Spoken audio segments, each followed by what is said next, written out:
teaming up with villains can be way more entertaining than Batman running around Gotham City with a child in a very bright costume. It just screams, "Come attack me, thugs of the night!" Now that I think about it, I totally understand why Jim Starlin did not like the Robin character, because he's literally just like bait to the thugs in the criminal underground of Gotham. And that's quite disrespectful.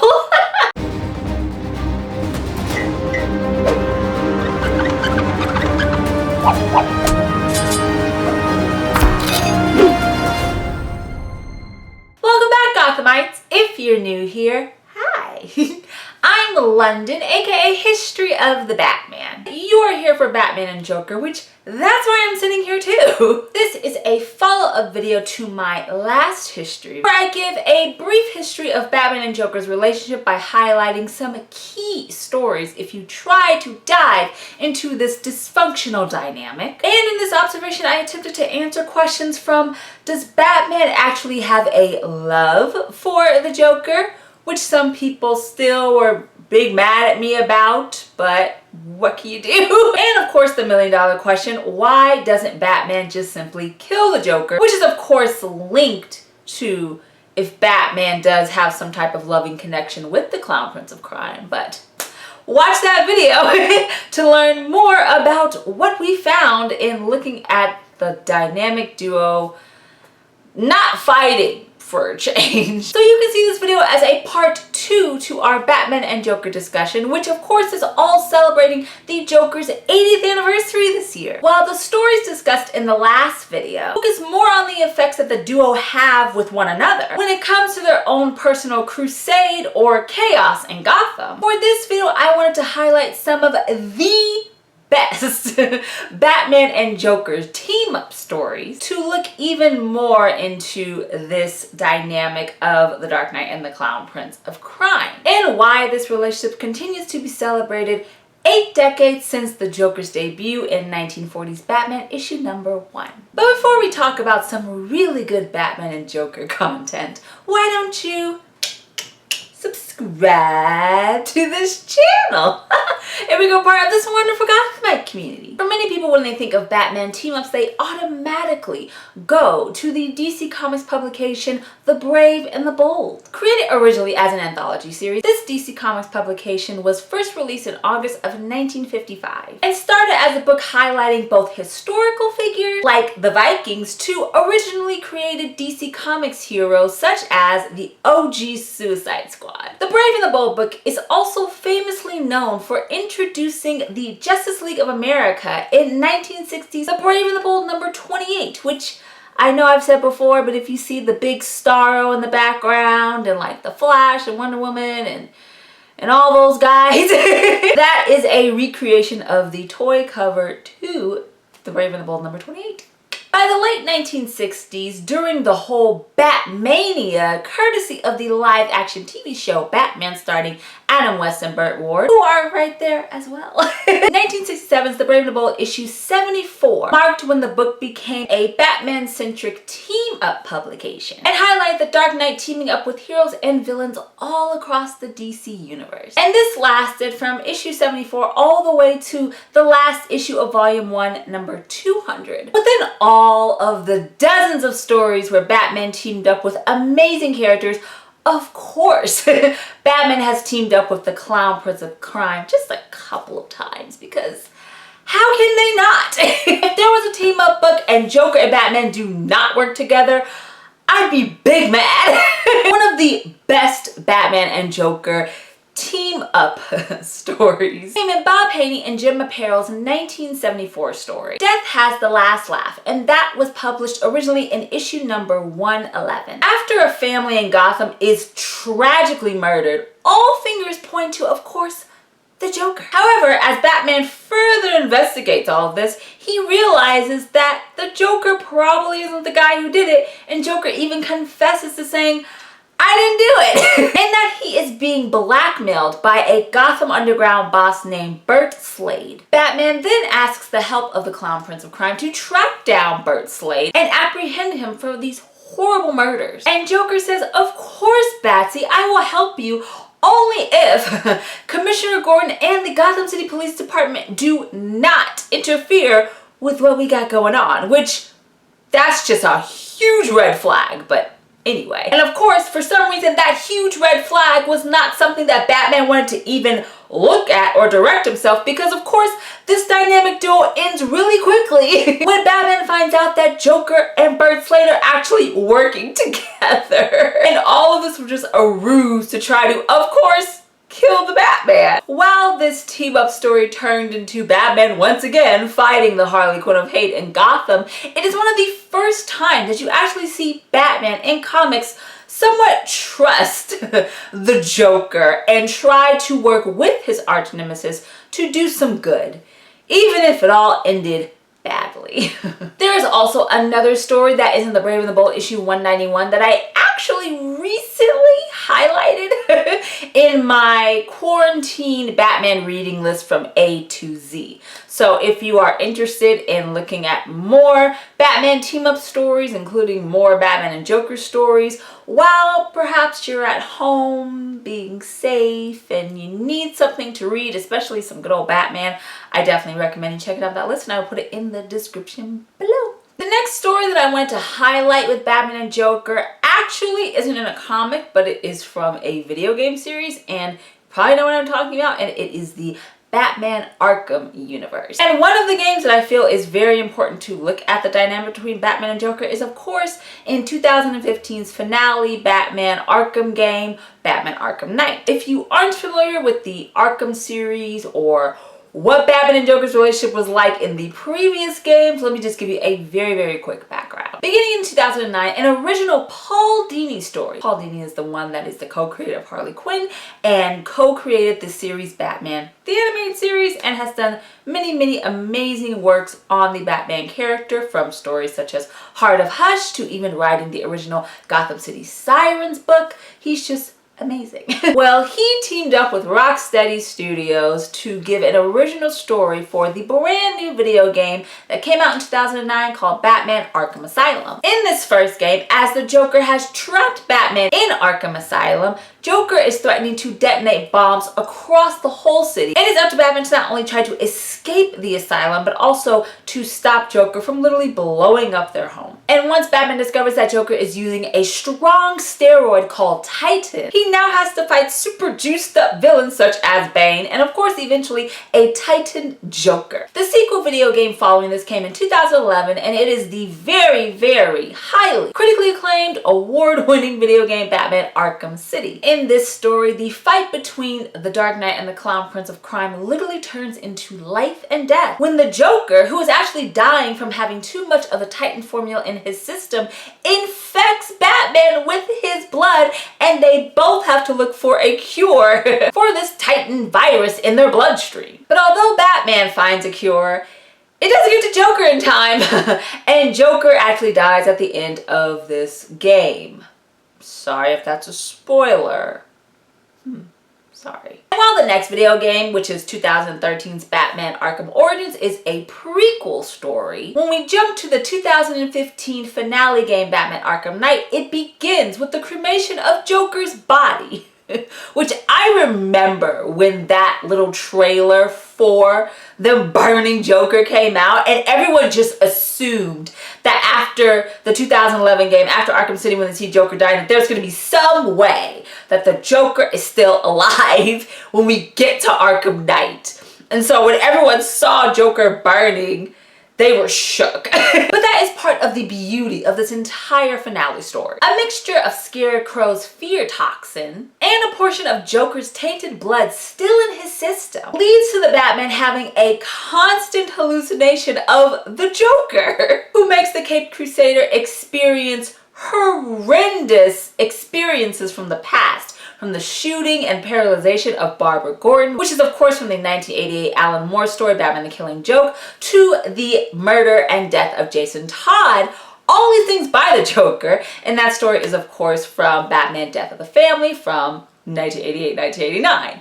That was a rough year. As you play the game, Batman and Joker are together, literally most of the whole game because Joker is just in the mind of Batman, which even if Joker wasn't dead, we know that Joker is always on the Batman's mind. So I don't know why people were like weirded out by the fact that Joker was just literally following Batman around and taunting him and annoying the crap out of him the whole time, trying to figure out who could the Arkham Knight possibly be, even though it was real obvious in the trailer. But it's fine. But Batsy's good friend is by his side while he is trying to stop all of this madness in Gotham. And at the very end, Batman is able to break away from this hallucination and actually placing Joker in the Arkham Asylum really in his mind, basically. So Joker just can't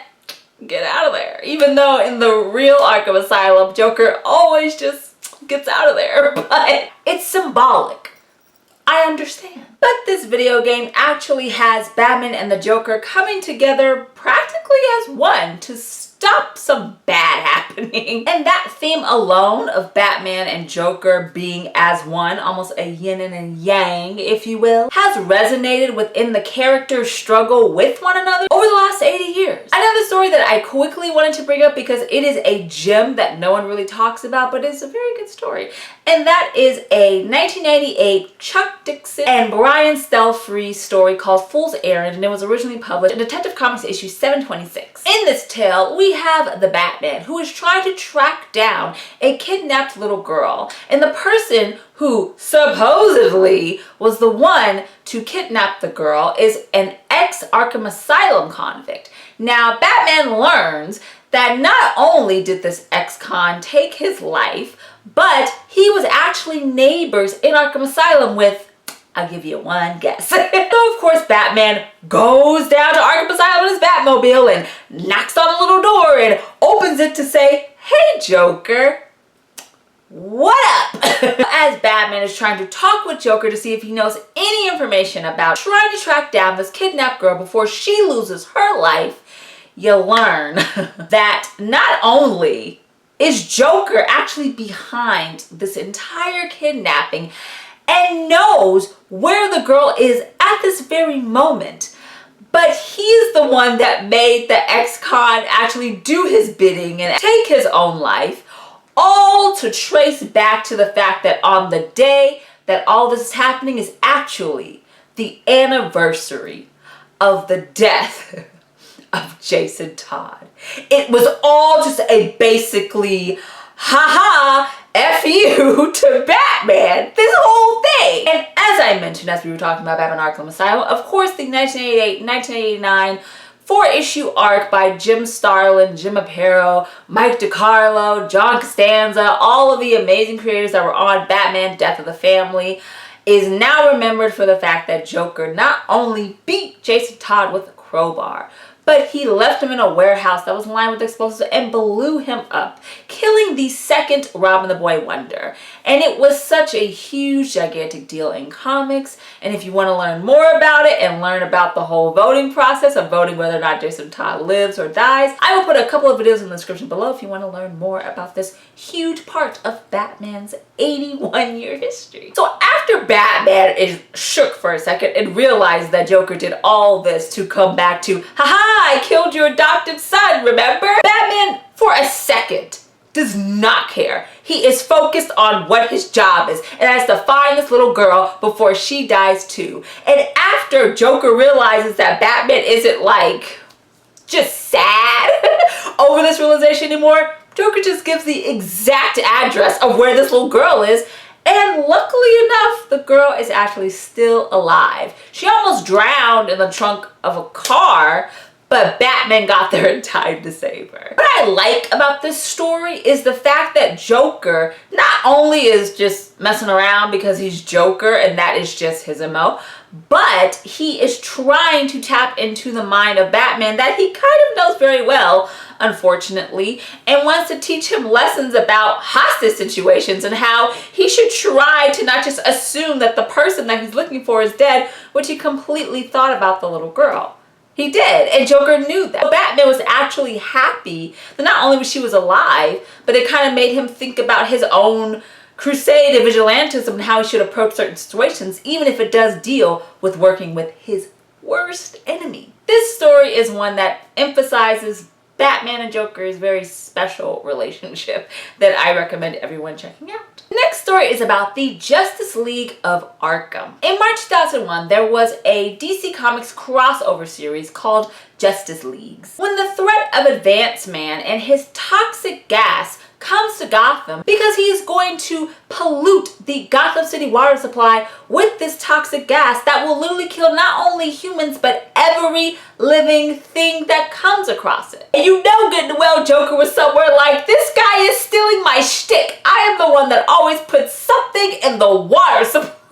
Because of this monumental threat, the members of the Justice League of America create their own separate Justice Leagues, which takes heroes and villains from all over the DC universe. From Superman teaming up with the Justice League of Aliens, which includes characters such as Martian Manhunter, and Wonder Woman's team, which is called the Justice League of Amazon. I know you can see that there is an alliteration trend here. Everyone's ends with an A because Justice League of A, and it's a vibe. So of course Batman's is the Justice League of Arkham Asylum, and his team consists of awesome Batman villains that he gets to break out of Arkham. And that includes, of course, the Joker, and other characters such as Poison Ivy, Ventriloquist, and the Riddler. And also on his team are, of course, Catwoman and Nightwing, because they the real ones. So after Batman breaks out the villains and they all team up, they all go together as a group to find Advanced Man, who is in his lair creating this toxic gas. And while Batman is doing his best bad cop impersonation and trying to interrogate this man, Joker runs away. And then Batman stops interrogating the man who's trying to kill everybody, and him and Nightwing become the dynamic duo again and go chase around Joker. And during all of that, Advanced Man is talking to the other villains that Batman asks to help apprehend him and say, you shouldn't listen to Batman. He doesn't know what you want. He is not the person that you should be listening to. And literally all the villains leave. They leave and they're like, you know what, you're right. I'm gonna go commit some other crimes in Gotham because I'm out of Arkham now. And Advanced Man gets to escape. He like escapes somewhere to like San Francisco or something. It's madness because this man, Batman, dropped the ball. He let him escape, all to go chase around Joker that he can do tomorrow because he's gonna be out of Arkham anyway. Batman and Joker's relationship is, you know, we've talked about it a little bit. You know, it's a very special one. But if you want to check out that Justice Leagues series, it's a cool early 2000s arc, and it's all collected in a trade paperback. I know it is. So yeah, if you haven't read it and you want to look at all the different Justice Leagues that the other JLA members create, it's pretty fun. I definitely recommend you check it out.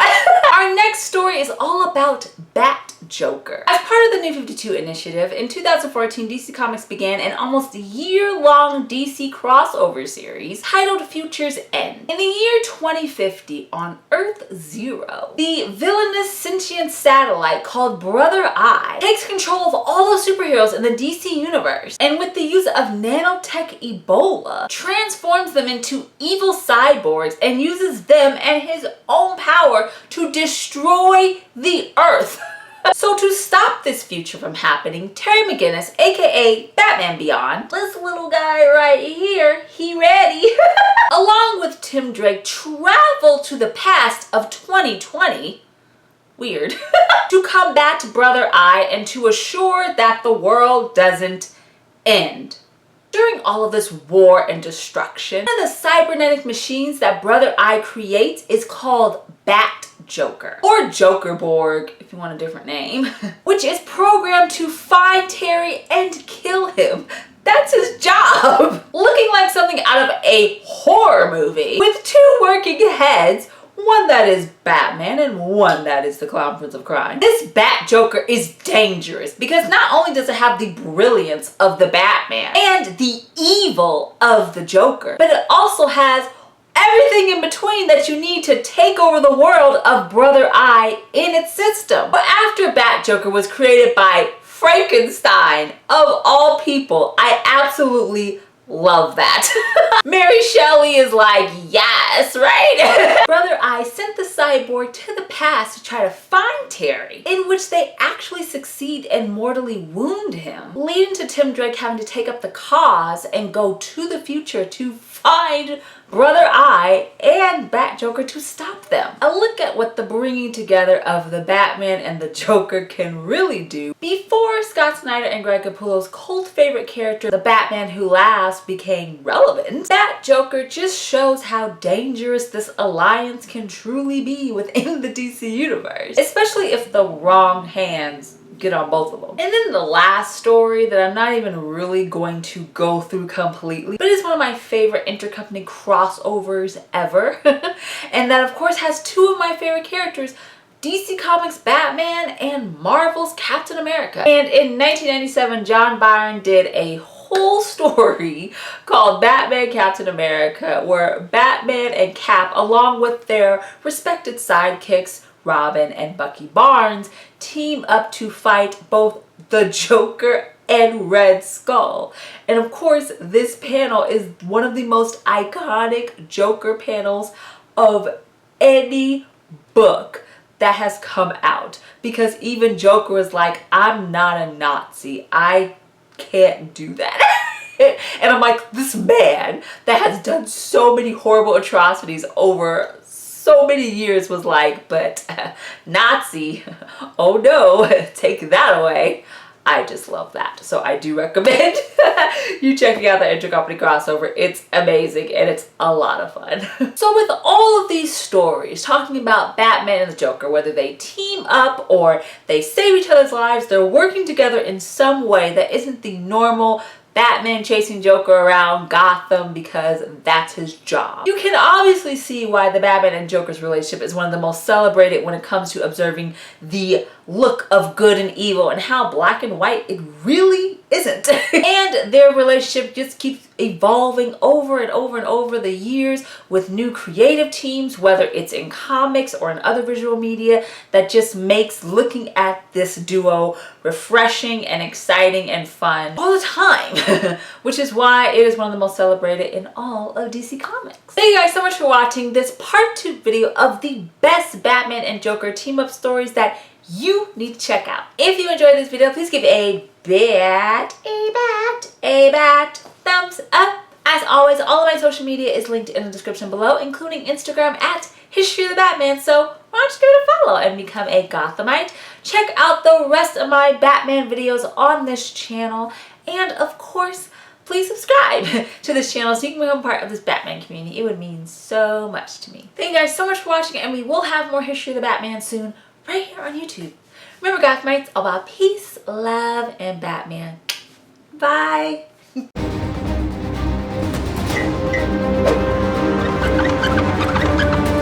What?